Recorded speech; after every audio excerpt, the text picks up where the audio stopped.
Buenas noches, bona nit a tothom, buenas noches.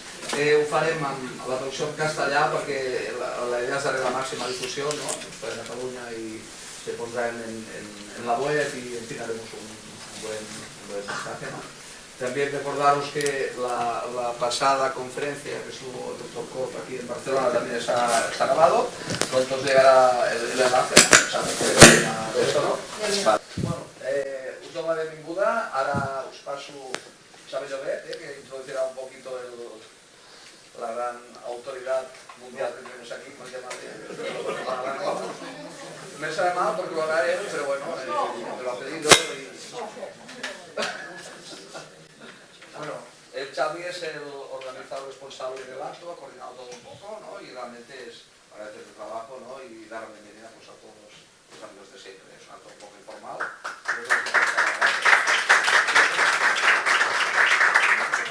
Bueno, vamos a ver, todo esto nace de siempre de la amistad. Y entonces resulta de que nosotros lo que queremos es transmitir nuestra amistad, la que tenemos con Antonio Enríquez, que para mí, ya lo sabes tú, y luego Antonio Enríquez con él. Entonces lo que hemos querido es ofrecer esa amistad a todos vosotros, pero además de la amistad, la ciencia. Porque realmente ya hace 2 años ya hicimos una ponencia como esta, pero esta es mejor. Por lo cual ahora yo, con que vamos mal de tiempo, lo que pienso es que presentarle a él, podríamos estar media hora, 3/4 de hora o 1 hora, y pienso que lo mejor que podemos es ir a ver la ciencia, porque si no nos vamos con el tiempo. ¿De acuerdo? Oral. Thank you.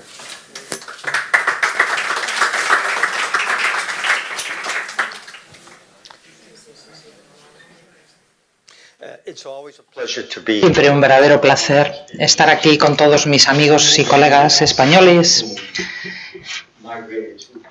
Muchos se fueron al mejor centro de formación del mundo en Boston, seguramente, ¿no? El Instituto de Investigación Ocular, y tuve la gran suerte de tener por esa razón muchos de estos amigos y bueno, más concretamente amigo y colega y amigo Antonio Enríquez.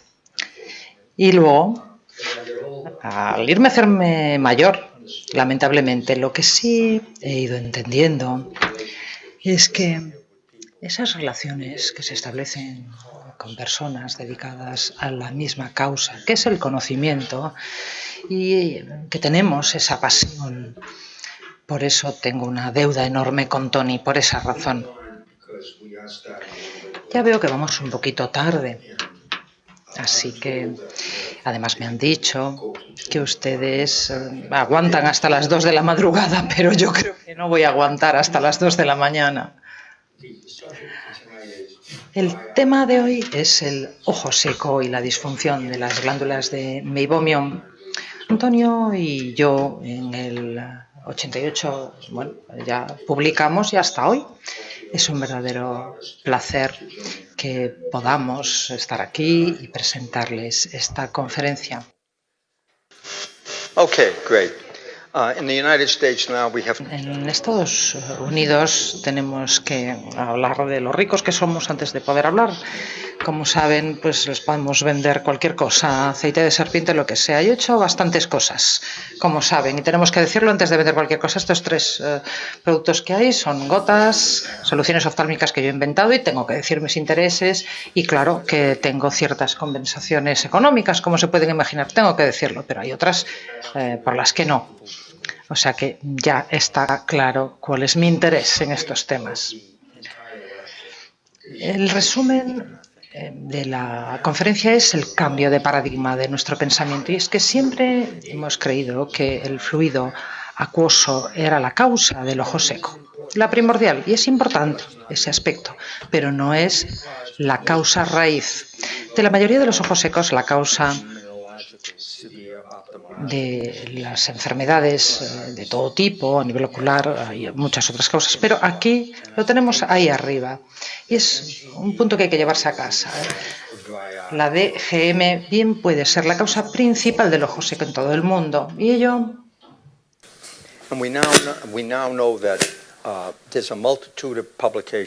vemos que hay una plétora de publicaciones que lo respaldan, y muchas de ellas muestran eso, que probablemente es la causa principal. Si eres médico y tienes que, hacer una lista de todas las formas de tratarlo, no solo medicamentos, pues hay 100 procedimientos, digamos. Para el médico, ¿cómo haces?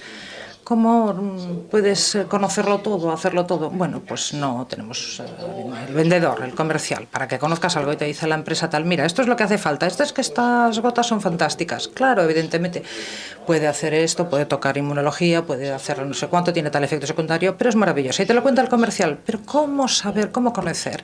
¿Qué tenemos que entender? Y a veces no queremos. Es que el 90% de todos los ensayos publicados en diarios o en publicaciones, peer review, no pueden repetirse. El 90% de la literatura de la que dependemos no puede repetirse o no se repite.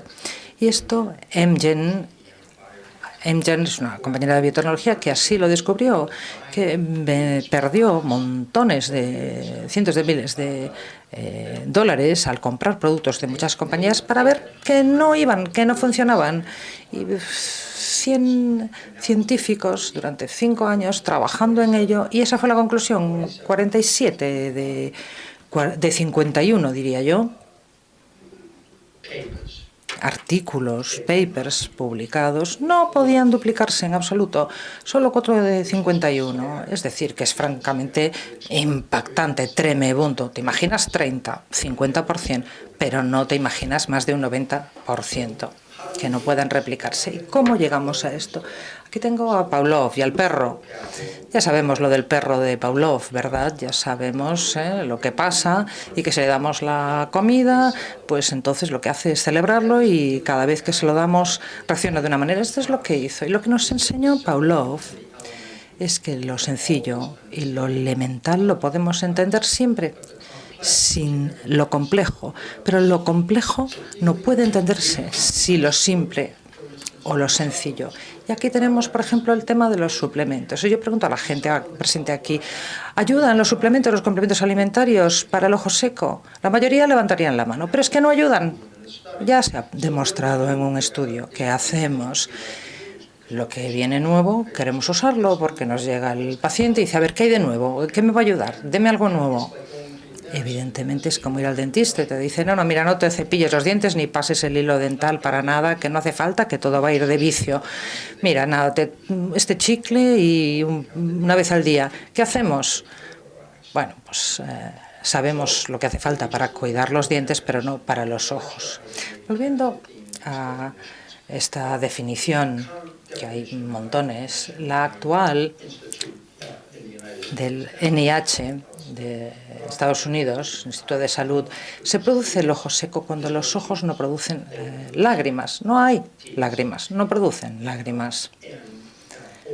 O si las lágrimas no son las correctas. El mensaje primordial es que hay una producción lagrimal inadecuada y que hay que tratarla, y se centra en lo acuoso, en el agua. Toda la investigación se centra ahí. La estasis en Estados Unidos, aquí, y estasis en todo el mundo.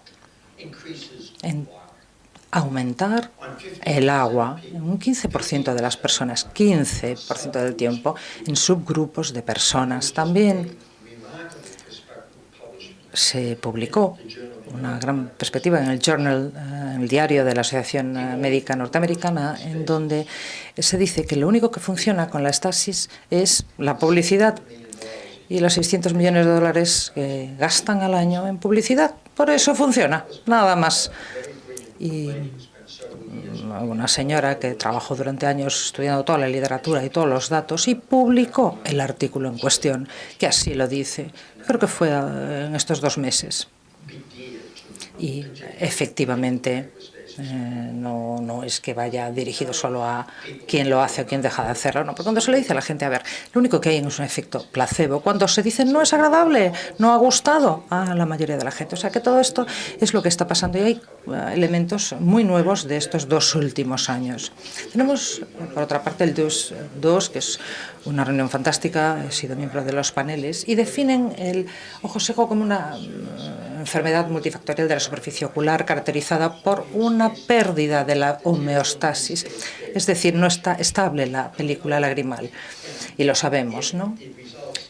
Y dice que se ve acompañado de determinados problemas. Entonces, ¿qué tenemos? Bueno, pues las hiperosmolaridad, inflamación, daño, etcétera, etcétera. Pero por primera vez, anomalías neurosensoriales. Esto es la clave, porque las glándulas de Meibomian, el ojo seco, todo ese tratamiento, no hace que la gente se sienta mejor, que mejore. Tenemos una afectación de los sistemas neurosensoriales y tenemos ahí una sensibilización y una hiperalgesia que hace que esas personas necesiten un proceso de rehabilitación a largo plazo. ¿Cuántos oftalmólogos o optometristas irían para alguien que se queda ciego usar únicamente el bastón? Bueno, ahí estamos en rehabilitación. Entonces, el paso siguiente, ¿cuál es? Es el aspecto neurosensorial. Ahí hay que formar técnicos para que aborden esta situación, este problema, igual que un oftalmólogo, Richard Hoover, como inventó el bastón aquel, ¿no? Es decir, hay que formar para que se trabaje con los ciegos, como se hizo entonces, y ahora en esta situación que nos ocupa. Intentemos simplificar. La disfunción de las glándulas de Meibomian se había entendido como causa primordial, así lo hemos dicho ya. Entonces, ¿ahora qué tenemos que entender? Bueno, tenemos que entender el estrés desecante, que vamos a ir definiendo poco a poco. ¿Qué es? Bueno, si permitimos que el estrés desecante perdure, puede haber todo un espectro de secuelas como consecuencia. Es decir, hay que tratar la causa del estrés desecante y la inflamación resultante. La inflamación no causa el ojo seco, más que un grupo pequeñísimo de aquellos que tienen problemas inmunológicos, como artritis reumatoide severa y alguna otra patología rara. Y son una excepción, siempre hay excepción a la regla, ¿verdad? La causa es el estrés desecante que hay que tratar. Pues bien, reconocer la DGM, cuando a mí se me formó, y no me formaron precisamente muy bien, pero bueno, la meibomitis es lo que había, ¿no? La inflamación de las glándulas, de Meibomio, etcétera, que había infección o lo que fuese. La definición de las palabras no era precisamente muy buena, no se hablaba con concreción de estas palabras, ni de chalación o de orzuelos, etcétera, sino que se hablaba de ese proceso infeccioso, que es raro, pero lo que descubrimos es que en las lentillas, pues bueno, ahí no había un proceso de infección y que los individuos aparentemente funcionaban perfectamente y los oftalmólogos veían a estos individuos y hasta que se apretaba en las glándulas del meibomio parecían normales. No podíamos entenderlo, aunque fuésemos los mejores. Hay una palabra en inglés, no sé cómo la van a traducir, pero es conocido como obvios, pero no es obvio para la persona que lo está mirando, que lo está viendo. Eso es lo que significa ese concepto. No es obvio. Y si alguien entra y parece que está bien y vas al médico y te dice, bueno, pues bien, tengo buen aspecto, me siento bien, te dice el médico general, y bueno, ¿tienes algo? Hombre, pues no sé, a lo mejor hago demasiado pis. Bueno, sería difícil creer que 3 meses más tarde pues falleciese de cáncer de próstata, ¿no? Eso sería no obvia, esa patología. Es decir, hay situaciones en las que sabemos que aparentemente están normales en la consulta y unos meses después tienen problemas graves y que no son patologías obvias y no se detectan en unas pruebas habituales. Esto es lo que vimos con este artículo que publicamos en ese momento. ¿Qué vimos? Este es otro punto para llevarnos, ¿no? ¿Qué vimos? La obstrucción de las glándulas en el orificio. Esta es la causa de la disfunción, porque si la glándula está obstruida, no puede secretar. De manera que si hay una obstrucción intestinal o del sistema urinario, tienes dolor, etcétera, ¿no? Aquí no pasa. Hay un proceso insidioso que no es obvio hasta que ya es severo o grave. En los casos graves severos, cuando lo vemos, cuando lo detectamos, ¿qué pasa? Que no entendemos que ha sido una evolución normal. Y esta diapositiva es excelente, que luego os explicará Antonio, pero lo que es importante es la obstrucción. Esa es la palabra clave. La definición de la DGM,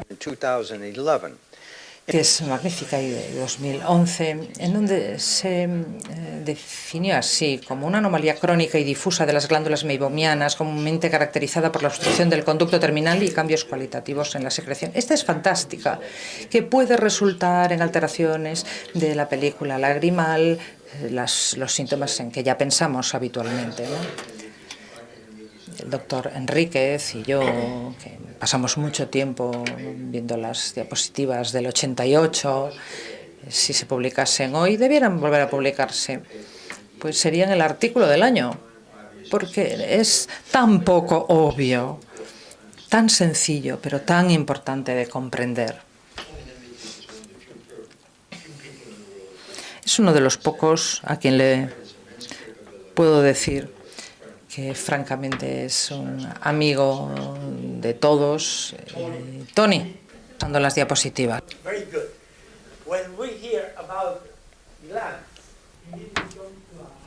Cuando oímos hablar de estas glándulas, no oímos al orador.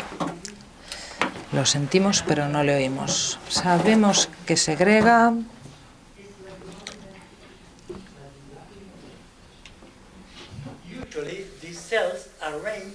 Estas células, por lo general, están en torno a los acinos. Y como ven, hay en medio un espacio vacío en donde liberan su secreción. Estos espacios están conectados con los canales o conductos que llevan las secreciones y ahí llevan la secreción a su destino.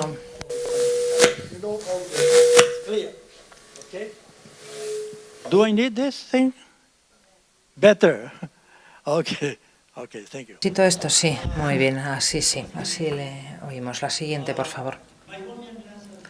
Las glándulas de meibomio son diferentes, son distintas, porque los acinos están dispuestos en racimo en torno al conducto central.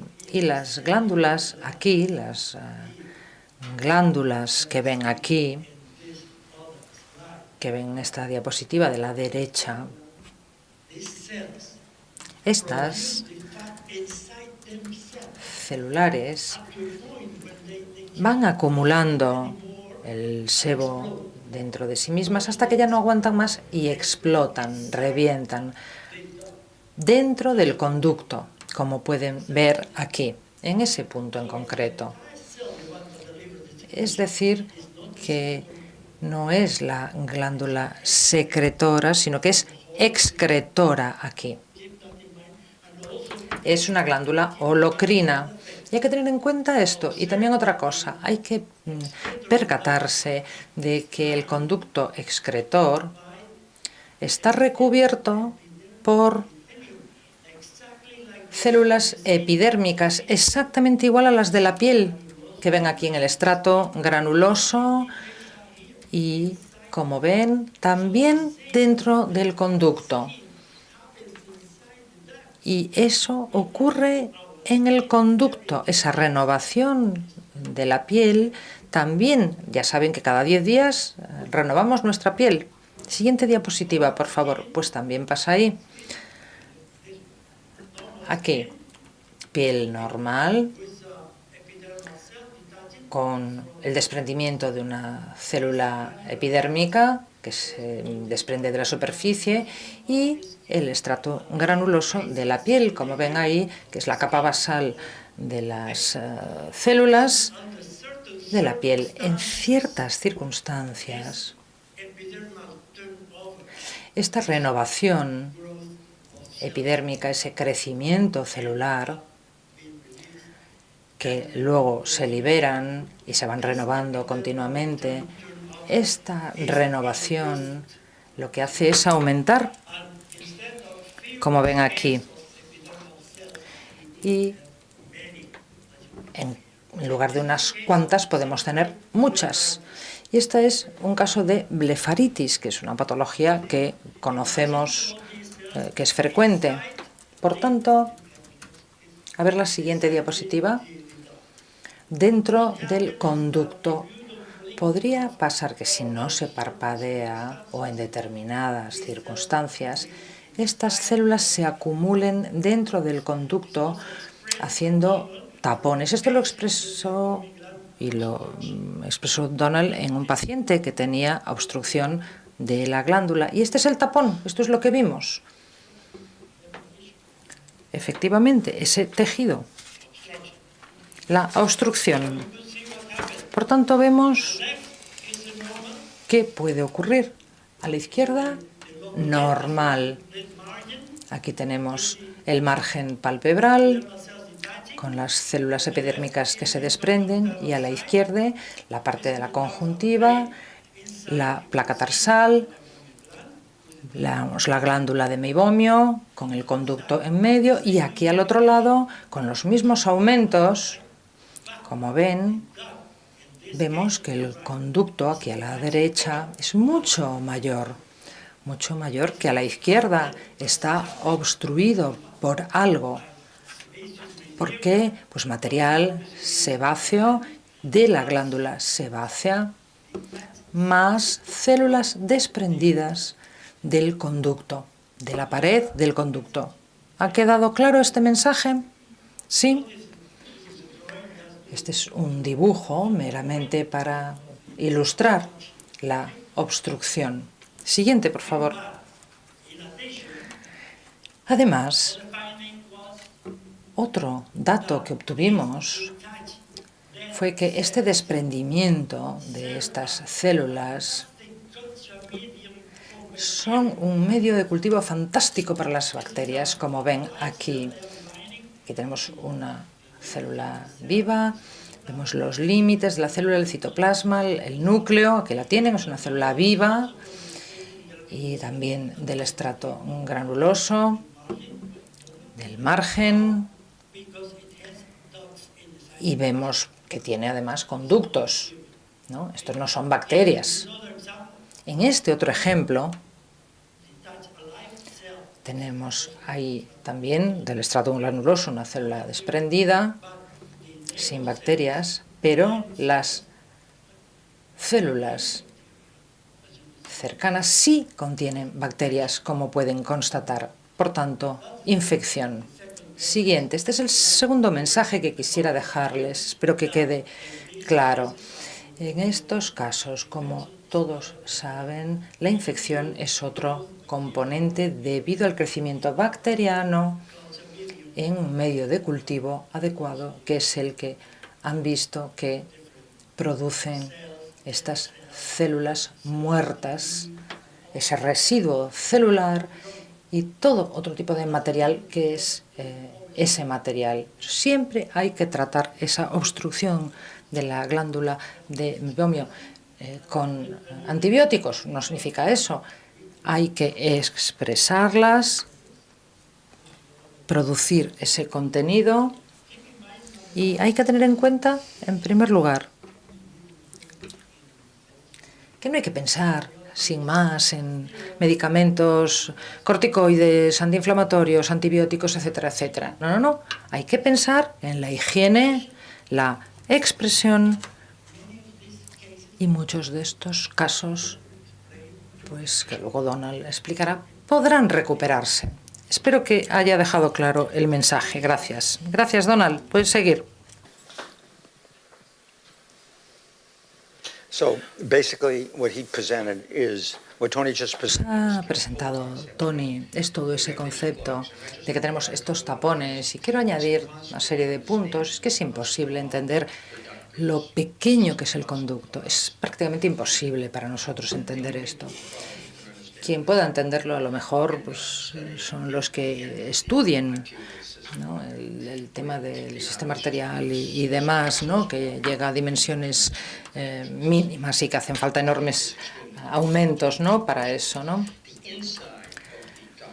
En el interior del conducto podríamos, pues como en fisiología, etcétera, ¿no?, podemos pensar, pues, que no se podría, digamos, limpiar ese epitelio de alguna manera, ¿no?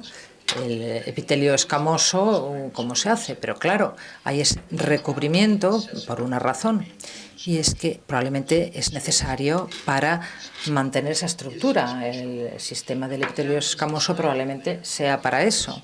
¿Qué pasa dentro de la glándula, como decía Tony? Cuando ese epitelio se cambia, que son unos 10 días, se renueva, pero hay gente que lo renueva cada 2 días. Y entonces forma unos filamentos que vemos ahí en ese conducto microscópico.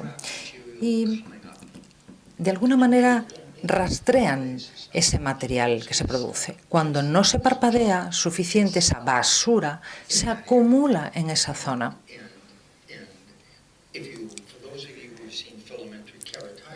Y la queratitis filamentosa, si la han visto, pues se recoge la mucosa porque está dentro y se ve una especie de bola, ¿no?, al final del filamento, y entonces duele al parpadear. Bueno, pues dentro de los conductos es lo que ocurre. Y se forma esa especie de material que es lo que provoca ese daño, ¿no?, una especie de telaraña. Cuando estamos mirando, fijamente hay que parpadear. Cuanto mayores vamos, más hay que parpadear también, Donald, porque hay que impedir esa acumulación de residuos, ¿no? ¿Cuál es la prevalencia de la DGM? Es muy alta. Hay muchos estudios, tampoco significan tanto. Hay uno en Estados Unidos que un 86% de todo el ojo seco se debe a DGM, o tiene ese componente de manera significativa. Es alta la prevalencia, no hay duda. ¿Y cómo se defiende el ojo? Si nosotros, bueno, pues queremos controlar el diseño del Homo sapiens, pongamos, ¿cómo lo defenderíamos si fuésemos el gran hacedor? ¿Cómo defender la córnea, la visión de infecciones, de todos los problemas que puedan surgir? Bueno, pues pondríamos una película, ¿no?, muy importante delante del ojo, una película lagrimal en este caso, ¿no? ¿Y qué queremos hacer? Proteger esa película lagrimal frente a lo que pasa, ese estrés desecante. Es decir, ese estrés en los nociceptores de la córnea. Entonces, queremos proteger esos nociceptores, porque si no tendremos dolor, sensibilización y daño. Hay un test, una prueba que me gusta hacer, le llamo el de mirar fijamente. Y voy a pedirles que hagan lo siguiente, que miren fijamente sin parpadear cuando se lo diga, ¿eh? No lo hagan aún. Les voy a decir parpadear una vez, 2, y luego no parpadear 1, 2, no parpadear 3 veces, no parpadear X veces. Cuando se lo diga, preparados, ¿eh? Parpadean una vez, parpadeen segunda vez, otra vez, muy bien. Y ahora todo el mundo mirando fijamente, mirando fijamente sin parpadear. Levanten la mano cuando sientan algo, sigan mirando fijamente, levanten la mano cuando sientan algo. 7, mirar fijamente, 8, 9. Muy bien, tú has sido la primera que lo has roto. ¿Por qué? 2 segundos y medio. ¿Por qué tuviste que parpadear? A ver, ¿por qué? You felt what? Not pain, but discomfort. Discomfort. Yeah, because Molestias, dices. ¿Estás cansada hoy? Today too, but Yo también estoy cansado, pero no siento molestias ahí. ¿Alguien más quiere decir algo más? ¿Explicar qué es lo que sintieron cuando tuvieron que parpadear ya? discomfort. Incomodidad. Quemazón. Quemazón. Burning and stinging can be proven to be O un dolor así punzante. Bueno, pues claro, ahí puede haber esa estimulación de los nociceptores de la córnea. Es ahí cuando no hay suficiente protección. Si hay un rascado o se produce esa sensación, es porque hay frotamiento en el ojo, se roza el sistema nervioso. Es decir, con algunos pacientes este test es muy útil, va muy bien, se les explica, igual que se le cuento igual, parpadea una vez, dos y luego miren fijamente, pues se hace rapidísimamente, incluso con la explicación. Y luego se le dice, mira, esto no debería pasar, tendría que aguantar 10 segundos o 15 segundos. Se les explica muy bien, es muy rápido y lo hemos desarrollado en estos años. Desde que estuve aquí por última vez.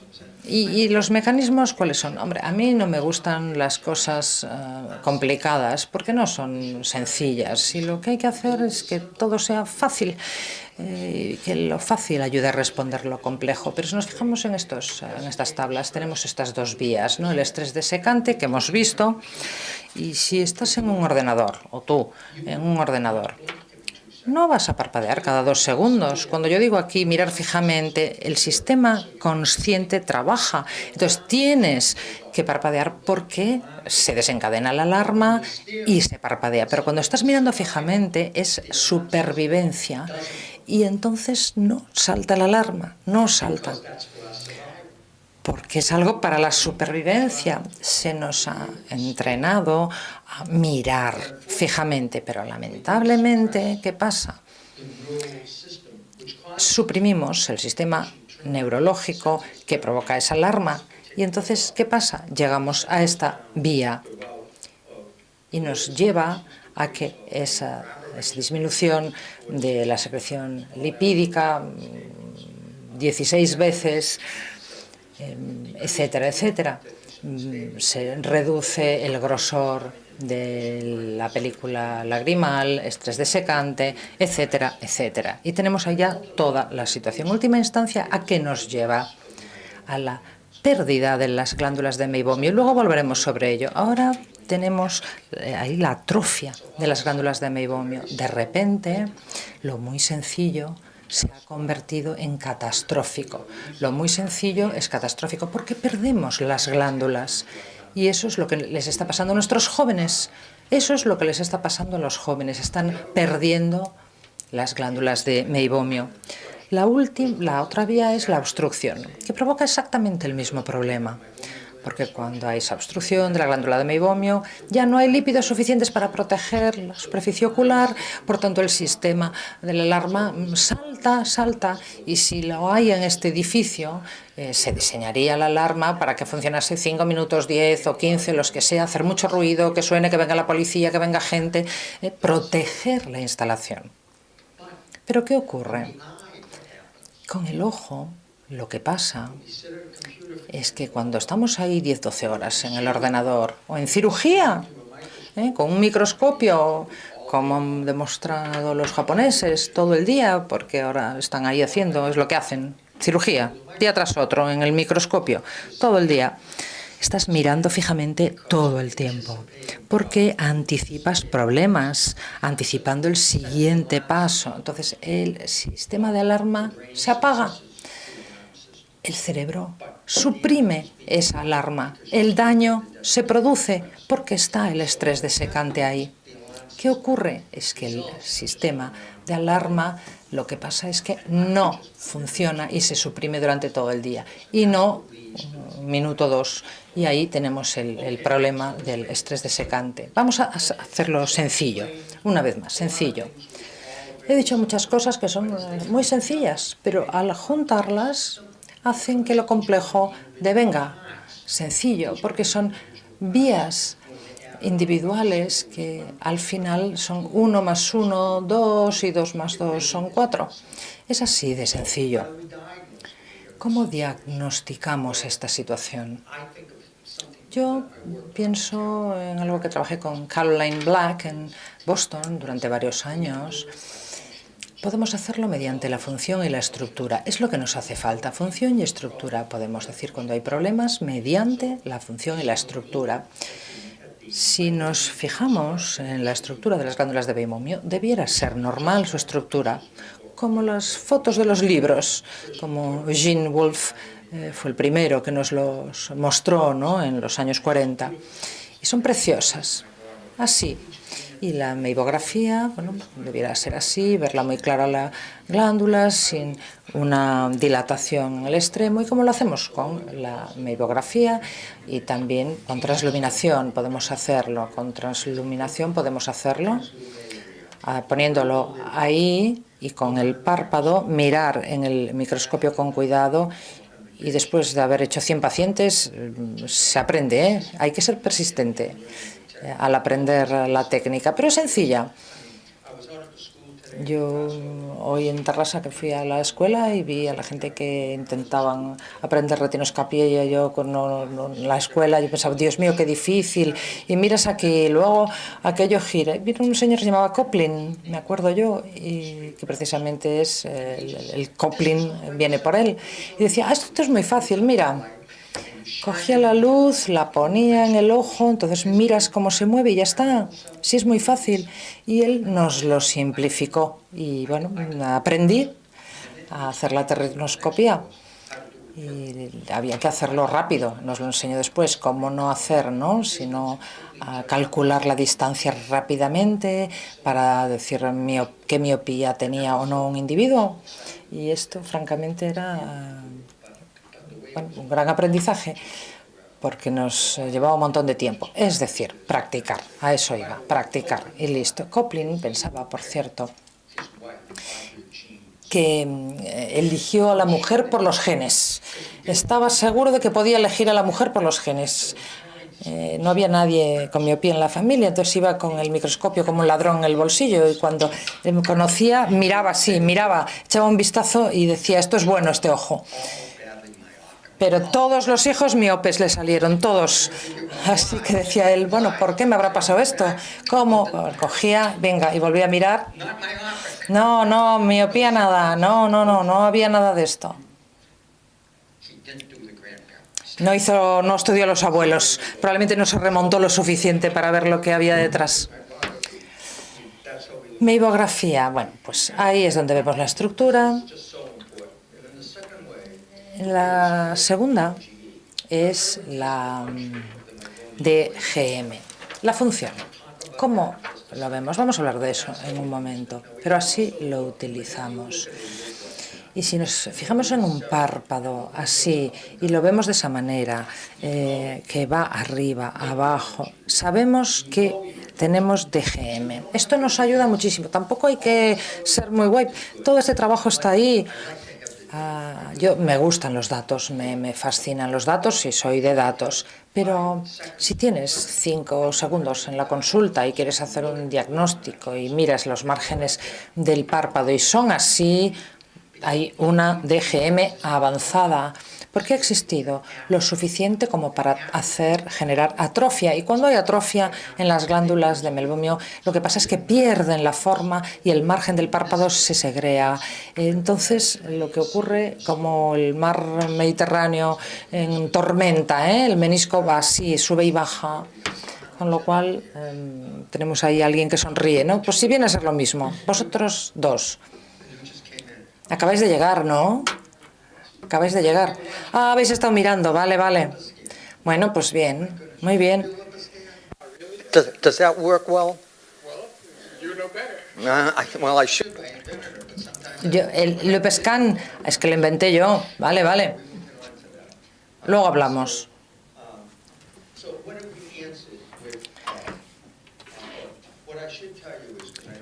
Lo que tendría que decirles es que no tengo una diapositiva específica. Este instrumento que ven ahí para examinar la función,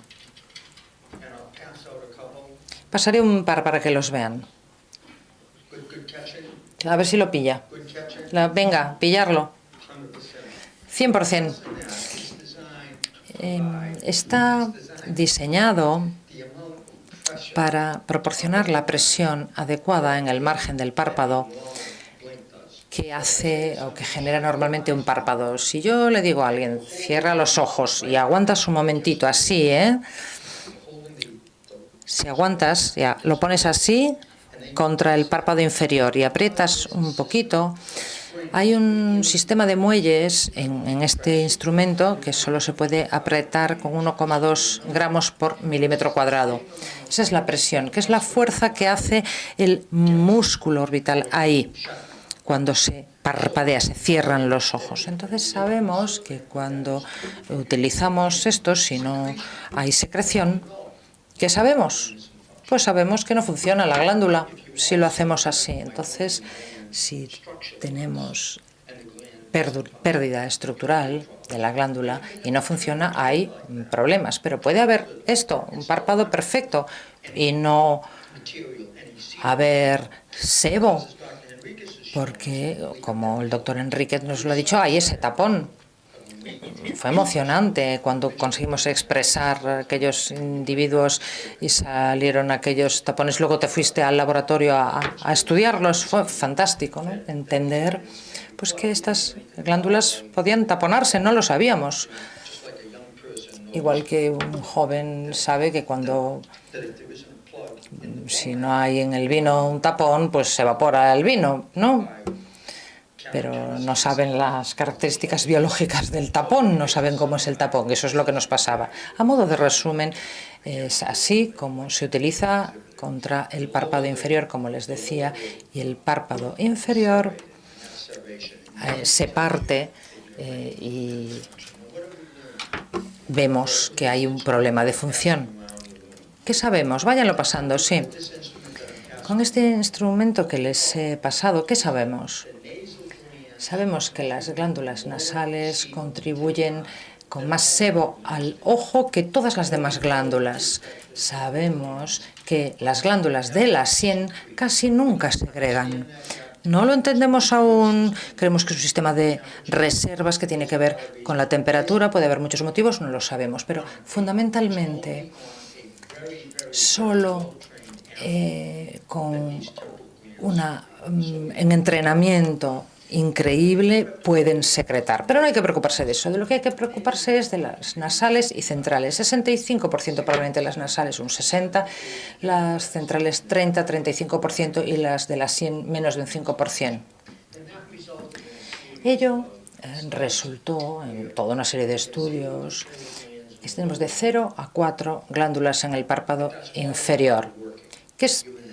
Estamos viendo lo que funciona y lo que no funciona en el rojo, rojo, seco.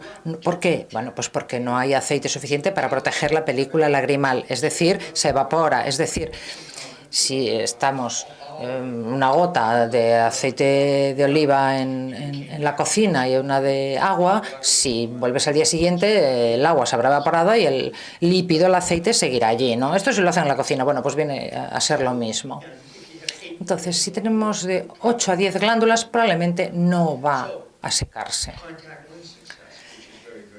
Las lentillas, las lentes de contacto y el éxito es muy importante. Si hay menos de 4 glándulas en el párpado inferior funcionando, probablemente no van a funcionar en última instancia. Porque lo que van a hacer es que provocarán quemazón, abrasión y otros problemas y estrés desecante.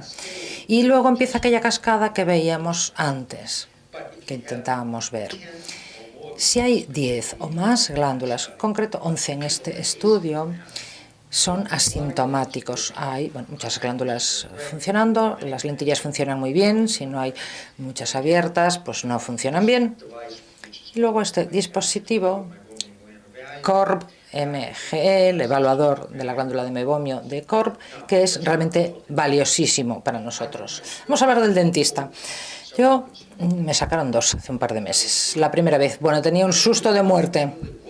Me preocupó muchísimo, Y te dicen, a ver, primero no te preocupes que esto va a salir muy fácil, hay que darle un par de vueltas, para un lado no salía, lo contó muy bien el dentista. Y bueno, yo le dije a mi hija que probase antes a ver qué bueno era el dentista y era bueno, se ve que era muy bueno. Y ellas, vete, fantástico, yo también. Bueno, me fui al... Y bueno, fue un milagro aquello. Sabía lo que estaba haciendo, sabía un montón. Encantada. Pensé que iba a hacer algo terrible, pero no. Y le dio un par de vueltas y lo sacó, lo extrajo. Pero primero hizo una radiografía, fíjate. Y le ayudó la radiografía a entender por dónde tenía que ir, qué iba a hacer, porque veía las raíces. Es decir, si no hubiese hecho pues el estudio por imagen, el diagnóstico por imagen, no hubiese hecho la radiografía, no habría sabido qué hacer. Pues lo mismo que aquí, exactamente igual con el diagnóstico por imagen. Este instrumento de aquí es algo, bueno, tengo la patente, bueno, soy uno de los que lo ha patentado. Y lo que hace es darnos unas imágenes bien claras. Si alguien viniese, pues vamos a darle un regalito de un lip scan, ¿no?, a los ojos. Esto estaría bien, pero sí, no sé si habrá tiempo, ya vamos a tener que ver las imágenes y punto. Pero bueno, vamos a ver. Tampoco saben con lo mal que están las cosas, o sea que esto es lo normal. Y esas glándulas que caen, por ejemplo, o que están truncadas, aquí ya las hemos perdido prácticamente todas las glándulas. Si hay un paciente que presenta esto en ambos ojos, a no ser que haya desarrollado algún corolario que no hayamos entendido aún, algún sistema, pues como gente que tiene problemas coronarios, que luego tienen, pues le llaman algo así, ¿no? Desarrollan vasos accesorios, etc. Bueno, a no ser que haya un problema de este tipo, pues han desarrollado una adaptación para poder sobrevivir. A lo mejor hay algo, pero no lo vemos. Estas son las personas dificilísimas de tratar, porque no podemos hacer que funcionen sus glándulas. Las podemos tratar toda la vida, pero no hay acinos. Y doctor Enrique decía que esos puntitos es un acino. Entonces, pues 20, 30, ¿cuántos hay en cada glándula? Pues sí, ¿no? 20 o 30 en cada glándula. En lugar de eso, pues a lo mejor tienes 1 o 2. Y no funcionan bien porque la glándula está atrofiada, tiene una atrofia. Entonces hay toda una serie de razones que a lo mejor luego espero que sí podamos tratar, motivos para esa atrofia. ¿Qué ocurre? Pues que eso es crónico, muy severa, una dilatación del conducto. El espacio entre los acinos va abriéndose, porque todo ese material es secretado antes de cerrarse la glándula. Este es un debate largo y profundo. El doctor Enríquez precisamente ha sido suficientemente amable como para trabajar conmigo aquí en Barcelona en este tema. Y creemos que empezamos a entenderlo. Hubo un artículo de Jester Lab, de Suhalim et al., que cogieron unos ratones y no los trataron bien, digamos. Lo que hicieron es un grupo de ratones en una casita feliz, alta humedad, buena comida, eran felicísimos los ratones. Los sacrificaron y estaban perfectas las glándulas de meibomio. Luego cogieron otro grupito de ratones en las mismas jaulas, pero en otra habitación, en otra sala, en una sala en donde la humedad era baja. Y ahí pues había ventiladores y sometieron a estrés desecante las glándulas en el periodo de tiempo de X meses.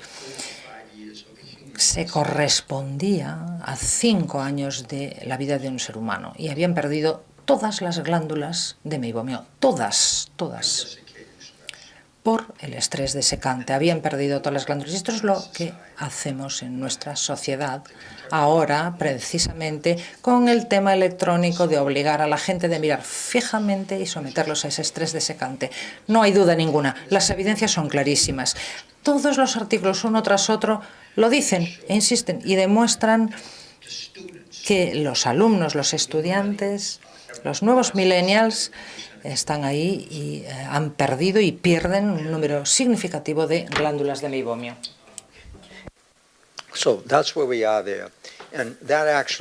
Ahí estamos. Y aquí tenemos el instrumento que les comentaba, el lip scan. ¿Qué se necesita?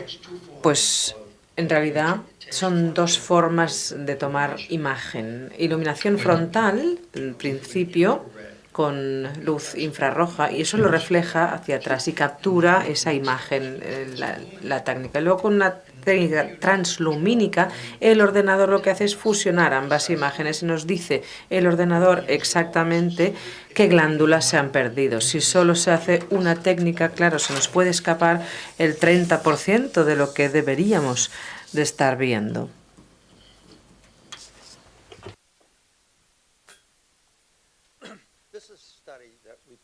Aquí tenemos un estudio que presentamos este año, hace unas semanas, en ARBO. ¿Qué es lo que nos muestra este estudio? Aquí vemos el número de glándulas que funcionan, ¿de acuerdo? Empezamos desde 0, 12, 13, lo ven aquí. Nunca llegamos a 20, excepto en un ser humano perfectamente, que esté perfecto, pero 10, 12, 13 en la mayoría de nosotros está estupendamente bien. ¿Qué nos muestra esto? El número de glándulas, a medida que baja por debajo de 5, lo ven aquí, perdemos la estructura al bajar de 5. Así que por la cifra de glándulas que están funcionando bien, podemos saber la probabilidad de cuántas glándulas están empezando ya a atrofiarse. Y aquí en esta gráfica de la derecha nos muestra una distribución que es bastante alta, como era de esperar. Las recomendaciones de este estudio eran, con un 10-15% de pérdida de glándulas no pasa nada, yo no me preocuparía. 30-35% de pérdida, ya empezamos a ver problemas y estas personas ya tienen que recibir tratamiento. Y cuando ya llegamos a una pérdida de un 50% de las glándulas o más, ahí ya tenemos problemas. De hecho, es que ya vamos tarde. Esas personas tienen que recibir un tratamiento reactivo, con lo cual quizá nunca se recuperen, pero por lo menos paramos ese deterioro.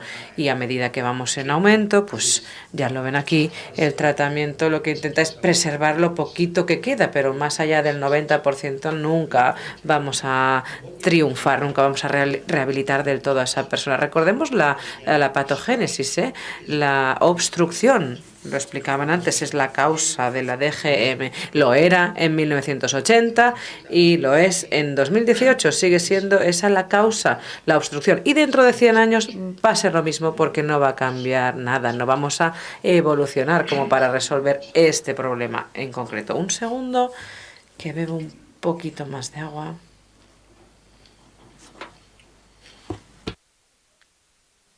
Un caramelo mejor, porque no quiero que se me perjudiquen las cuerdas vocales, disculpen. Bueno, aquí tenemos toneladas de referencias. Steve Flufelder tiene 15 trabajos publicados sobre el estrés desecante y lo que causa en algunas áreas. Estudió una acción durante un tiempo y lo que causa ahí el estrés desecante. Pues resulta que mata a esta enzima, mata a esta otra. Es complicadísimo lo que él ha estudiado, pero la historia no es el estudio y el artículo, que es maravilloso tenerlo y tenemos esos datos y quizás se desarrolle un fármaco algún día para estas cosas o más de una de ellas, pero lo que importa es que nos demuestra que el estrés desecante es catastrófico, absolutamente catastrófico para la córnea, para el sistema neurosensorial y para el ojo seco es fatal. Y aquí tenemos este trabajo, que es el trabajo hito realmente, el estudio de Sualim Jester. Han analizado la atrofia de las glándulas de mebomio. Y estamos hablando aquí del ojo seco. Pero el ojo seco realmente es un diagnóstico equivocado. Si hay, no sé, si tenemos un porcentaje elevado en el mundo occidental de diagnóstico de ojo seco, quizá el 80% resulta que no era ese el diagnóstico, porque es una secuela el ojo seco, no es el diagnóstico principal, sino el resultado del proceso. Yo no le voy a cambiar ahora el nombre a nada, porque no se trata de eso y ya lo entendemos, ya nos entendemos, pero sí que hay que pensar porque sí que es acuoso, sí que es el acuoso, pero tratar el sistema acuoso sin restablecer todo el sistema y evitar la evaporación no nos va a funcionar. A eso me refiero. Para simplificárselo al paciente, el paciente nos pregunta, y bueno, ¿yo qué puedo hacer, doctor? ¿Qué hago? Después de 5 años, hace un año, Ya conseguí explicarlo al paciente, creo que lo conseguí. Yo lo explico así. Le digo, mire usted, si no tuviera un secador para secar, o una secadora para secar la ropa, por ejemplo, ¿no? Y tuviera que tender la ropa en un tendedero, dígame el día que escogería usted el tendedero. ¿Cómo?, me pregunta. Bueno, ¿usted preferiría colgar, o sea, qué día decidiría tender? ¿El día que llueve? ¿No? No, ¿por qué no? Pues porque se va a mojar, ¿no? Porque se me va a mojar la colada y no se me va a secar. Bueno, entonces, ¿cuándo se va a secar la colada? Ah, ya le entiendo. Se seca cuando sopla viento. Bueno, sí, se va a secar la colada si sopla viento. ¿Y cuando hace calor? Exactamente. Y cuando hace bueno, también se le va a secar la ropa. ¿Y cuándo más se le va a secar la ropa? Si hay una humedad baja, es decir, una humedad baja, una temperatura elevada y viento, aire, se le va a secar la colada. Lo que seque la ropa en su tendedero, ¿qué es lo que conseguirá? Pues le secará los ojos. Esa es la metáfora, ¿de acuerdo? Eso es lo que necesita entender. Y es que es así de fácil, así de sencillo. ¿Y por qué es importante? Porque entonces el paciente dice, bueno, yo es que en el techo tengo un ventilador que me molesta por la noche. Bueno, ¿esto le secará la ropa? Sí, me secará la ropa. Pues malo, deshágase de él, ¿no? Es que mi novio, que es estupendo y maravilloso, tiene una Harley Davidson que se acaba de comprar, nueva, novísima, y me lleva de paseo en la moto. Y me dice, no te pongas casco, ni gafas, ni nada. Bueno, unas gafas de sol y ya está, porque estarás guapísima y monísima. ¿Eso es bueno para mí, doctor? Bueno, se le secarán la ropa en el tendedero, en la Harley. Bueno, pues a eso me refiero. Nos referimos a eso y le respondemos todas las preguntas. Hemos simplificado para el paciente que entienda cómo tiene que luchar con nosotros, ¿no? Si el dentista nos da el cepillo de dientes, la pasta de dientes, la seda dental y la bolsita de plástico y ala, venga, hágalo usted, pues nosotros tenemos que explicarles esta historia del tendedero y la secadora, ¿no? Un poco esta metáfora. Muchas causas, el viento, la humedad baja, la utilización del ordenador, las lentes de contacto, en fin, todas estas patologías, también la patología del párpado. El estrés desecante, ¿en qué afecta? ¿A qué impacta? Johnson esto no lo hace, pero explican a los comerciales que hay que hacerlo, que hay que repetir 7 veces las cosas, 7 veces al médico a la hora de venderle.